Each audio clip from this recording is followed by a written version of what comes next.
हजरात, Maharashtra corporation election की धूमधाम शुरू हो गई है और मालेगांव में भी इलेक्शन गर्म होते चला जा रहा है। एक हवा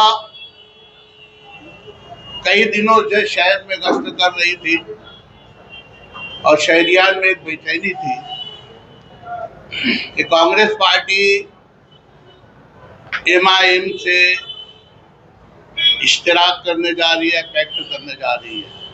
बेशक हमने अपनी खानगी मीटिंग में हमने जो पार्लियामेंट्री बोर्ड बनाया था उसने तय किया था कि अगर हम लोग किसी से पैक्ट करेंगे तो सिर्फ वो MIM होगी। अगर किसी वजह से नहीं हो सका तो हम तना इलेक्शन लड़ेंगे। अल्हम्दुलिल्लाह उनके साथ हम लोगों ने कई मीटिंगें ली, यके बाद दीगरे मामला तय होते गए। और मैं अगर ये बोलूं कि MIM के कायद जनाब मुफ्ती मोहम्मद इस्माइल साहब जो शहर के MLA हैं और इसके जिलाई सदर जनाब अब्दुल मालिक मोहम्मद ईसा,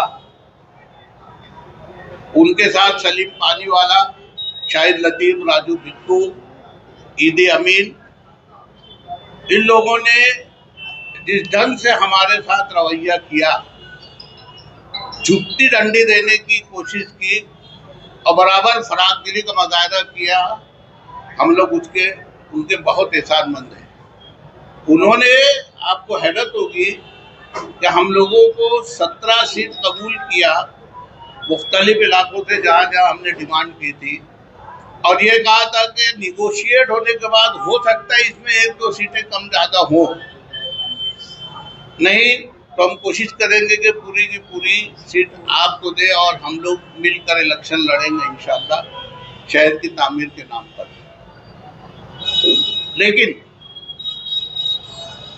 हमारे वरिष्ठ नेता महाराष्ट्र के कांग्रेस के सदर जनाब हर्षवर्धन सरकार साहब और जो कमेटी महाराष्ट्र की है जो इलेक्शन देख रेख कर रही है, निवड़ मंडल जिसको हम बोलेंगे, उनकी तरफ से हुक्म आया कि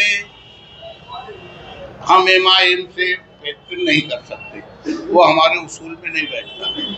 सही मानों में इस शहर का माहौल जिस ढंग का भी है, शहरियान की दिली ख्वाहिश थी कि हम दोनों का पैक्ट होना चाहिए, लेकिन कुदरत को नहीं मंजूर था। हर बात के पीछे कुछ ना कुछ वजह होती है, लेकिन उन्होंने जिस ढंग से हमारे साथ बिरादराना रवैया किया, जिस ढंग से उन्होंने फरागदिली का सबूत दिया, जिस ढंग से MIM के तमाम जिम्मेदारान हमारे साथ इश्तिराक करने के लिए कोशिश कर रहे थे, हम उनके एहसानमंद हैं और इंशाअल्लाह इलेक्शन तो आता जाता रहेगा। इलेक्शन बाद हम लोग बराबर उनके इन एहसानों का बदला चुकाने की हर मुमकिन कोशिश करेंगे। मैं हमारे कायद जनाब एजाज बेग साहब से दरख्वास्त करूँगा कि आगे के लिए हमारा क्या प्रोग्राम होना चाहिए, इस ढंग से हम इलेक्शन लड़ेंगे, इस ढंग से हम शहरियान को अपनी तरफ रुजू करेंगे, वो आप लोगों से गुफ्तगू करेंगे।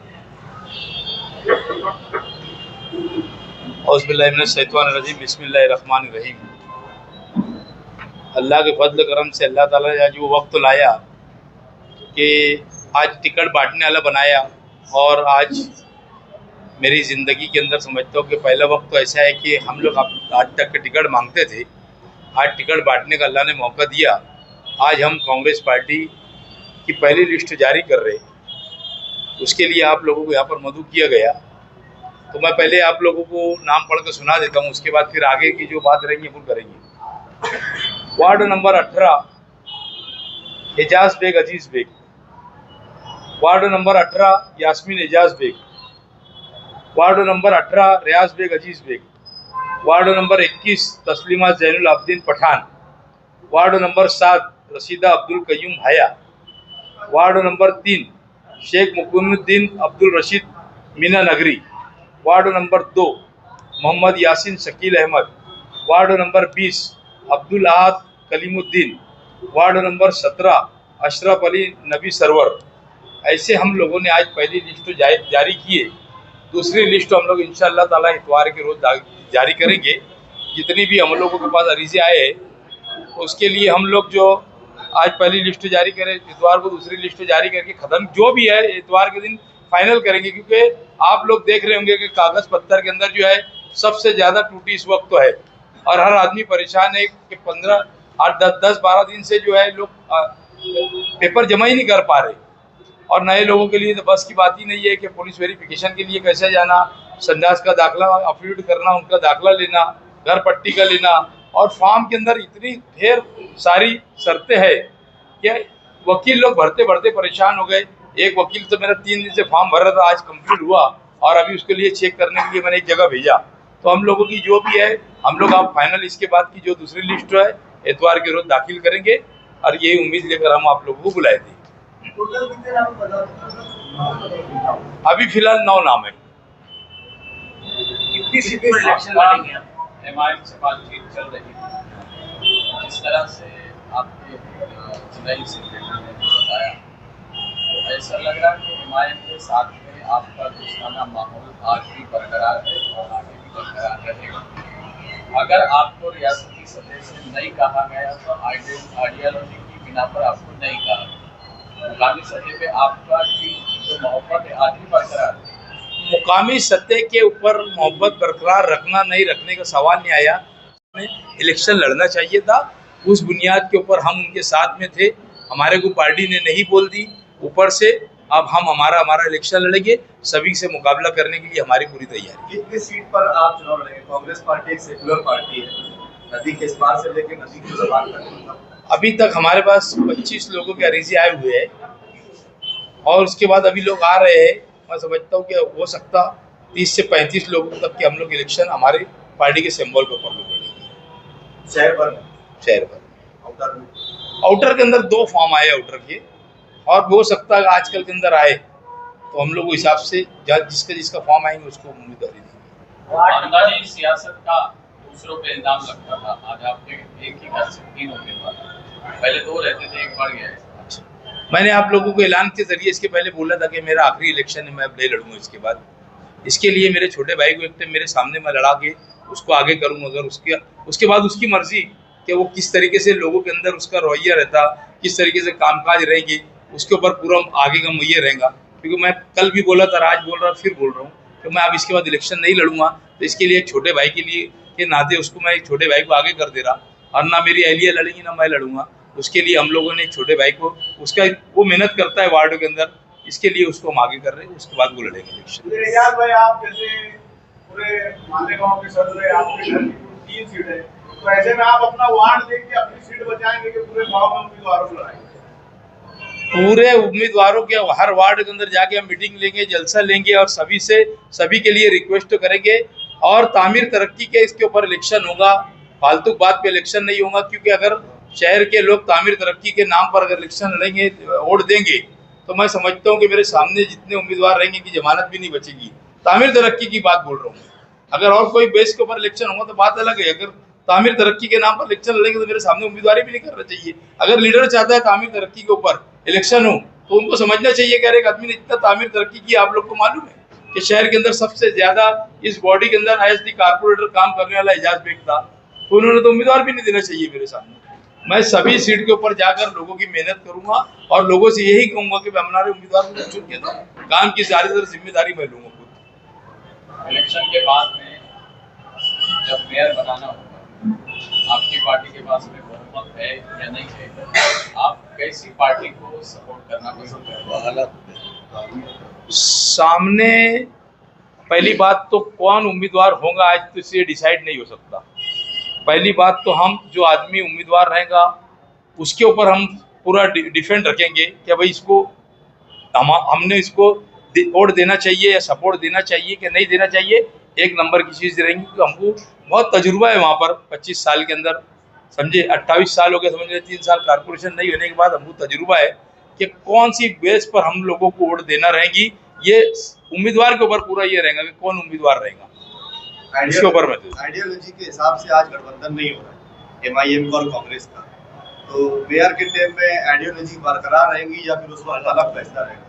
मैंने आपको जो बात बोला वही बात उसके अंदर है कि हम आदमी देखेंगे कि कौन आदमी उम्मीदवार है।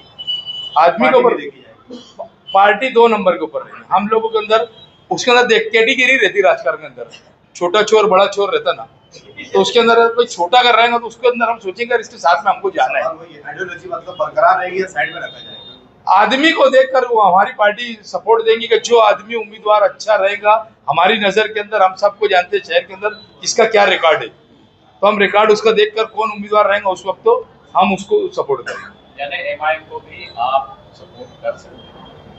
मैं क्या बोल रहा हूँ उसके अंदर एक कोई पर्सनल नहीं किसी के लेने का कि भाई एमआईएम को सपोर्ट करेंगे या हम इस्लाम पार्टी को सपोर्ट करेंगे कि हम समाजवादी को सपोर्ट करेंगे। हम उस वक्त तो जो उम्मीदवार रहेगा हमारी नजर के अंदर उम्मीदवार अच्छा रहेगा हम उसको सपोर्ट करेंगे, चाहे वो एमआईएम चाहे वो एमआईएम का मसला है वो वहां से हमारे जैसे आज हमारा मसला है, हो सकता है कल पार्टी कुछ भी बोले, समझे क्या, हमारी पार्टी जो आदेश देंगी वो आदेश के हिसाब से होगा। हमको उनको समझाना होगा कि मालेगांव शहर के अंदर किस तरीके की सियासत चलती है और कौन किसके साथ जाकर शहर की तरक्की होगी, उनको समझाना पड़ेगा उस वक्त। तो जो जैसे हालात आएंगे, जो तरक्की होंगी शहर की, हालात की तरक्की, कौन शहर की तरक्की कर सकता, हम उनको बताएंगे ये आदमी तरक्की कर सकता, हमको इनके साथ जाने के अंदर कोई ये नहीं है, हम पार्टी को मनाने में उस वक्त तो कामयाब रहेंगे, जो उम्मीदवार रहेगा हम उसके इस वक्त मतलब आप पार्टी को समझाए भी नहीं और समझाने में कामयाब भी नहीं। उन्होंने पूरे महाराष्ट्र के लिए फैसला लिया था, मालेगांव के लिए लिए। जैसे उन्होंने मनसे के लिए फैसला लिया था, उन्होंने मनसे के लिए नहीं लड़ना था तो उन्होंने युति तोड़ डाली, महा विकास अघाड़ी के अंदर मनसे आई तो उन्होंने ये नहीं किए, तो उस तरीके से उन्होंने पूरे महाराष्ट्र के कल सदर लोग को बुलाकर यही कहा। उसके अंदर कल शोभादाई बच्चों भी थी और यानी पृथ्वीराज चौहान थे, तुम्हारे वेडेट्टीवार साहब थे, आरिफ नसीम साहब थे और बहुत सारे लोग थे, पूरे महाराष्ट्र के अध्यक्ष आए थे। उनका कल का यही एजेंडा था कि एमआईएम से आप लोगों को फेक नहीं करना है। हमारी तो यहाँ सब कुछ हो गई थी। कल ऐसा है कि मेरे आने के पहले इन लोगों की जनरल मीटिंग के अंदर फैसला हो गया था, बस आके मुझे बैठ के बात करके और आज वो भी ऐलान करने वाली थी। जैसे कल उन्होंने पेक्टो को बोला था कि हम कांग्रेस से बात कर चालू है, आज जो भी फाइनल हो जाएगा।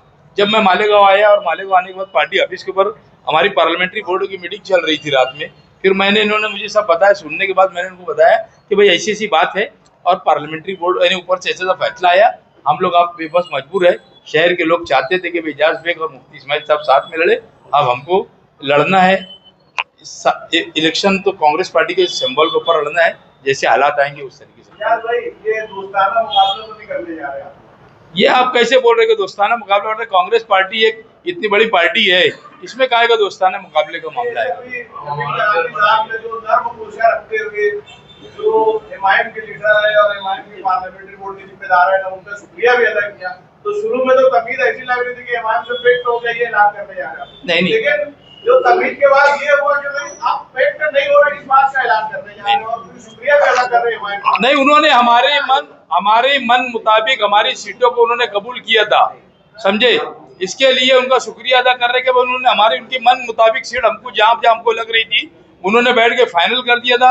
सिर्फ इतनी बात थी कि मैं बम्बई से जब यहाँ पहुँचता और बात हो जाती तो आज हो सकता था कि हमारी पूरी की पूरी सीट के ऊपर ऐलान हो जाता था, मगर हमारे ऊपर के वरिष्ठ लोगों ने नहीं कहा, तो उसमें दोस्ताना माहौल का क्या संबंध आया? आज हमने 9 लोगों की लिस्ट जारी कर दी है और इतवार के दिन पूरी लिस्ट जारी करके हम खत्म करेंगे। कल एमएलए मौसूफ ने ये भी कहा कि हमारी कुछ शर्तें हैं, अगर वो मानते हैं हमारी शर्तें तो मतलब गठबंधन के आसार खुलेंगे।